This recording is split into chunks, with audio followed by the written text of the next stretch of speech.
Assalamu alaikum 8th class. I'm your science teacher Farsam. In the previous lesson we started the chapter number 9 sources and effects of heat energy. Students, as you know that there are three states of matter like solid, liquids and gas. Let us first discuss about the properties of these three states of matter. So, solids are rigid. Solids have fixed shape and fixed volume. On the other hand, liquids are not rigid, they do not have fixed shape, not having fixed volume. At the end, gases also do not have fixed shape and not having fixed volume, and they are not rigid. In the previous lesson, we studied that all the three states of matter expand on heating and contracts on cooling. Let us check them by performing some activities. So, let us first perform an activity to show the expansion and contraction of solids. Let us take a metallic ball as shown and a metallic ring through which the ball can just pass at room temperature. Now heat the metal ball over a flame for a few minutes. You will be surprised to see that after hitting the ball, it does not pass through the ring because the ball size increases. Now allow the ball to cool down at room temperature. Now, if we again try to pass the ball, it easily passes through the ring at room temperature. So, this means that metallic ball on heating, its size increases, so it does not pass through the ring. This increase of solid on heating is called expansion. So, we can conclude that solids expand on heating and contract on cooling. Now, let us perform another activity to show the expansion and contraction of liquids. Take a round bottom glass flask. Now, let's fill it with colored water up to its neck. Insert a long capillary tube into the single hole rubber cork and fit it to the neck of round bottom glass flask. Place the entire apparatus on a tripod for heating.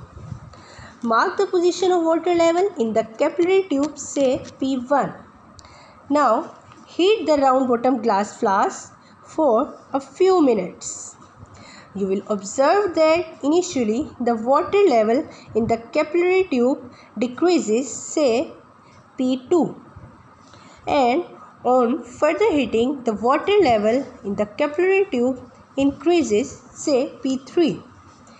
The initial decrease of water level is due to expansion of container, that is from P1 to P2.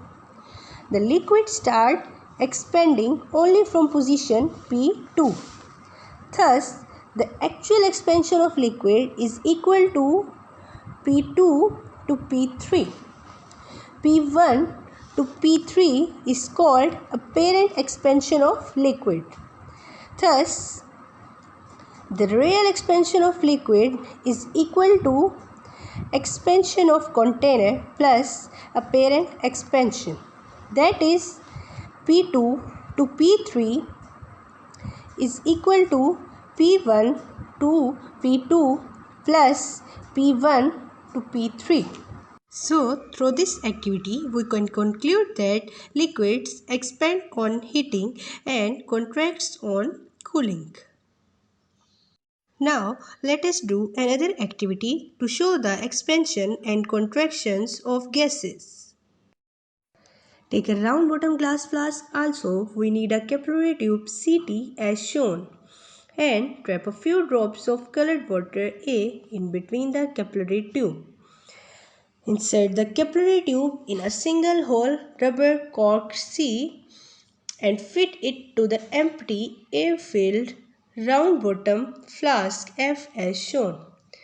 Now, in the next step, the apparatus is fixed on a stand S as shown.